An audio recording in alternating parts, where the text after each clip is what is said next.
आप देख रहे हैं एवीटी न्यूज, हर खबर आप तक। प्रसिद्ध संत कथावाचक कौशिक जी महाराज अयोध्या पहुंचे और इस अवसर पर हमारे एवीटी संवाददाता ने उनसे बात की। कौशिक महाराज ने कई गूढ़ रहस्य हमारे एवीटी चैनल पे खोला। उन्होंने गरीबी दूर करने का उपाय बताया, उन्होंने दिमाग तेज करने का उपाय बताया और कई उपाय एवीटी पे बताया। आइए सुनते हैं। हमारे साथ आज प्रसिद्ध कथावाचक कौशिक जी महाराज हैं। कौशिक जी महाराज को आप लोग लगातार सोशल मीडिया पे जरूर देखा होगा, दर्शन किए होंगे और जो लगातार वो उपाय बताते हैं वो सबसे चर्चा का विषय है भक्तों के बीच में। दरिद्रता दूर करने का उपाय, गरीबी दूर करने का उपाय, किस तरह आप अपने ज्ञान को बढ़ाइए उसका उपाय, और घर की वास्तुओं को लेकर भी गुरुजी तमाम तरह के जो विद्वतापूर्ण ज्ञान है हमारे शास्त्रों में उनको सामने लाकर जनता के सामने सोशल मीडिया के थ्रू देखा जाता है। और बहुत ही पॉपुलर है गुरुजी, 15 मिलियन फॉलोअर उनके यूट्यूब पे हैं और इंस्टाग्राम, फेसबुक सब जगह आप कौशिक जी महाराज को लगातार देखते होंगे। आज हमारे साथ एक्सक्लूसिव रूप से कौशिक जी जुड़ रहे हैं। आइए आज हम उनसे बात करते हैं और जानते हैं कि उनके जीवन का क्या उद्देश्य है। सबसे पहला सवाल यही रहेगा, गुरुजी आप इतना सेवा, इतनी भक्ति, गौ सेवा, क्या उद्देश्य है अपने जीवन का, पहले आप बताइए। आपके चैनल के माध्यम से सबसे पहले तो मैं सभी श्रोताओं का बड़ा आदर करता हूँ, बड़ा मान करता हूँ कि आप हमें सुन पा रहे हैं। आपने बड़ा अच्छा प्रश्न दिया है। देह धरे करे फलदाई भले राम सब काम करे। मनुष्य जीवन की सार्थकता यही है कि वो भले काम करे, अच्छे काम करे। प्रकृति में वह शरीर छोड़ने के बाद भी जिंदा बना रहे, यही मुझे लगता है बहुत बड़ी मनुष्यता है। आज हम गौवंश से लेकर के हर जीव जंतु के लिए जीवन जीने की पूरी कोशिश कर रहे हैं और हम 24 घंटे में से 19 घंटे प्रकृति के लिए काम करते हैं। 5-4 घंटे में अपना नहाना धोना, पूजा पाठ, सोना और 18 से 19 घंटा हम प्रकृति के लिए समय देते हैं। मैं सभी युवाओं को भी निवेदन कहना चाहूँगा, किसी के काम जो आए उसे इंसान कहते हैं, पराया दुख अपनाए सच में उसे भगवान कहते हैं। अपने लिए तो दुनिया कर देती है, एक बार उनके लिए करके देखिए, दुनिया में रिश्ता कोई नहीं है। जो दूसरों के लिए समर्पित हो जाता है, सच मानिए मेरे लिए तो ये गुरुजी आपने अपना उद्देश्य बता दिया। सबसे बड़ी बात जो आप अयोध्या आए, राम मंदिर में 500 वर्षों का संघर्ष रहा यहाँ पे भगवान राम को स्थापित करने के लिए। वहाँ जहाँ उनका जन्म हुआ, जहाँ वो प्रकट हुए, क्या कमी रह गई भक्ति में, भावना में और समर्पण में। इतने वर्ष तक हमारे प्रभु अपने प्रकट स्थान से वंचित रहे। मैं 2011 में आया था पहली बार, टेंट में भगवान थे, तो दर्शन तो क्या हुआ, हम तो खड़े खड़े रोते रहे और भगवान को मैंने ये प्रार्थना करी, भगवान मैं आपका भगत हूँ, मुझसे देखा नहीं जा रहा है, अब मैं अयोध्या तब ही आऊँगा जब आप मंदिर में बैठे। और मैं अयोध्या तब ही आया। 22 जनवरी के कार्यक्रम का मैं साक्षी हूँ। जिस समय भगवान की प्राण प्रतिष्ठा हुई, मेरी आंखों में आंसुओं की धार लगी हुई थी। मैं ये कहना चाहूँगा कि 500 साल में राजनीति की वजह से मंदिर रुका रहा और 500 साल बाद राजनीति की वजह से ही मंदिर बन गया। सही आपने कही। महाराज जी आप मथुरा वृंदावन से हैं, इस समय एक कंट्रोवर्सी चल रही है राधा रानी को लेकर, आपका क्या कहना है? देखिए, राधा रानी तो आह्लादमय शक्ति है, आह्लादमय शक्ति है। मैं ये कहूँ कि भगवान श्री कृष्ण का जो आनंद है वही भगवती राधा रानी है। कृपा की धारा ऊपर से नीचे आई और धारा को उल्टा करके देखिए, वो कृपा की धारा ही अपने आप में चलो ठीक है, पुराण हमने सब पढ़े हैं और पुराणों में देखिए गोस्वामी लिखा है, जे ही गावई है चरित्र समारे। जैसे अर्थ तो वही है जो इन चरित्रों को संभाल कर दिया है, ऐसा नहीं जो लिखा है हम वही बोल दें।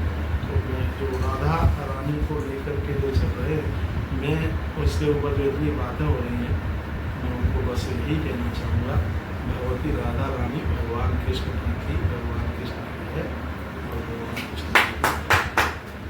महाराज जी और आगे चलते हैं लोग, ये जो आप लगातार लोगों को तरीका बताते हैं कि किस तरीके आप कीजिए, मतलब तो आपकी दरिद्रता दूर हो जाएगी, गरीबी दूर हो जाएगी, वास्तु के विषय में तमाम आपने दिए हैं और बकायदे प्रामाणिक सहित देते हैं। कैसे?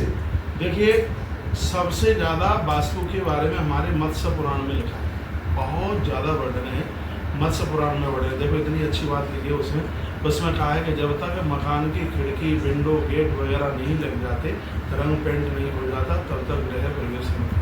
ये उसमें यदि आपने पूरे घर में गृह प्रवेश किया है तो उसमें उच्चाटन होता है, उसमें दिक्कत होती है, उसमें परेशानी होती है। उसमें लिखा देखो यहाँ तक लिखा है कि पहली बार बहू पियर से अपने यहाँ ससुराल आ रही है तो इतनी देर के लिए इंतजार कीजिए कि रात्रि के समय में संध्या का सूर्य अस्त हो जावे तब ही वो घर में अंदर प्रवेश करे। एक फौजी घर के बाहर नौकरी के लिए गया है, जब वो अपने घर चल कर के आता है वो रात्रि के समय में घर में प्रवेश नहीं करे। क्या भगवान व्यास ने बातें नहीं और उसकी ऐसी चर्चा की। आज मैं कुछ भक्तों के बीच में निवेदन कर रहा था, पद्म पुराण में पीपल के महात्म्य में इतना अच्छा लिखा है कि शनिवार के दिन पति पत्नी 7 परिक्रमा पीपल की लगा करके और वहाँ घी का दिया जला करके रखते हैं और गरीबी का नाश होता है, क्योंकि पीपल में स्वयं साक्षात सभी देवी देवता बैठे हुए हैं। स्वयं नारायण ने यह वरदान दिया है कि पीपल में शनिवार के दिन जो लक्ष्मी का दर्शन करेगा उसके जीवन की घोर गरीबी समाप्त होगी। अभी मैं आज शनिवार भी है महाराज। ये देखो शनिवार है आज, हमने भगवान को वो देखो हनुमान जी को पीपल के पत्तों की माला ये जरा दिखाइए, आप बोलेंगे पीपल को आप देखो अचानक बात आ रही है। ये नहीं है कि सब बातें बोलने के लिए, हम ये खुद करते हैं। शनिवार के दिन हनुमान जी को आप पीपल के पत्तों की माला चढ़ाएंगे, ना से रोग हरे सब पीला, संपूर्ण बीमारियां खत्म हो जाएंगी, एक पैसा कहीं दवाई पर खर्च नहीं होगा। अच्छा महाराज जी, ये जो सवाल उठाते हैं कि वैज्ञानिक नहीं वैज्ञानिक नहीं, इस पे आप क्या कहना चाहेंगे? ये किस तरह से उनको जोड़ के ये ऐसे बोलते हैं, हर चीज वैज्ञानिक से जुड़ा हुआ है। इसमें पीपल में वैज्ञानिक बात को भी आप देखेंगे तो इसमें इतना वाइब्रेशन है कि इसको ऐसे घिस करके आप ऐसे अपने माथे पर लगाओगे तो ब्रेन की बीमारी इतनी शक्ति है। हमारी संहिताओं में वर्णन है, चरक संहिता में महात्मा चरक कहते हैं कि मुझे अचंभा लगता है जिस देश में नीम और नींबू दोनों पैदा होते हैं और उस देश के लोग बीमार हो रहे हैं। महात्मा चरक ने बात कही है। लोग इसलिए परेशान हैं कि वो हमारे ऋषियों की बताई गई पथ यात्रा को भूल करके इधर उधर भटक रहे। यदि वो हमारे ऋषियों ने जो रिसर्च किया है उसके ऊपर वो चलेंगे तो आज भी आनंद के साथ रहेंगे। अब ये विज्ञान उन ऋषियों से आगे नहीं निकल पाया है, ये वैज्ञानिक लोग वही बोल पा रहे हैं जो लाखों वर्ष पहले हमारे महात्माओं का शोध किया गया है, जो हमारे ऋषियों ने बोला है। ये सर्जरी आज हुई है और हमारे यहाँ पर महात्माओं ने असत जैसे महापुरुष, सुश्रुत जैसे महात्मा सुश्रुत के द्वारा पहली सर्जरी भारत में की गई थी, वहां से लाखों वर्ष पहले की गई थी। ये सर्जरी तो अब आई है बाद में, महात्मा सुश्रुत कितने वर्षों पहले सर्जरी करके चले जाते हैं। महाराज जी, अयोध्या आने वाले भक्तों के लिए आप राम भक्त के रूप में किस तरह का संदेश करें, किस भाव से? मैं तो सभी भक्तों को कहना चाहूँगा, तीर्थ यात्रा का फल तभी मिलेगा जब आप शुचिता पवित्रता के साथ में पहुँचे, किसी से लड़े नहीं, ना रिश्ते वालों से लड़िए, ना पुजारियों से लड़िए, ना होटल वालों से लड़िए।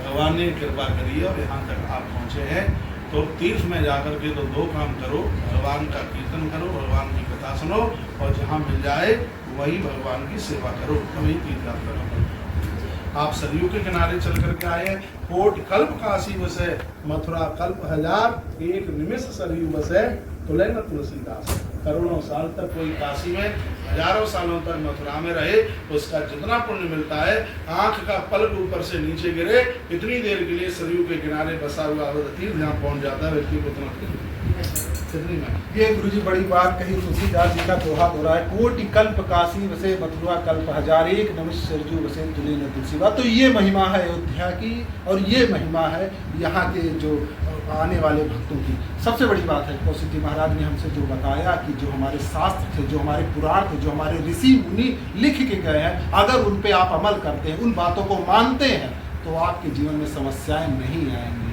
ये जो भ्रामकता फैली उनसे दूर रहिए। जो हमारे पूर्वज रहे, जो हमको बता के गए लाखों करोड़ों वर्ष पहले, उन्होंने वो चीज़ें लिख दी जिसके बारे में अभी भी विज्ञान शोध कर रहा है। इनसे आप हटिए मत, जुड़े रहिए। कैमरामैन शिवम के साथ मैं आनंद त्रिपाठी, अयोध्या।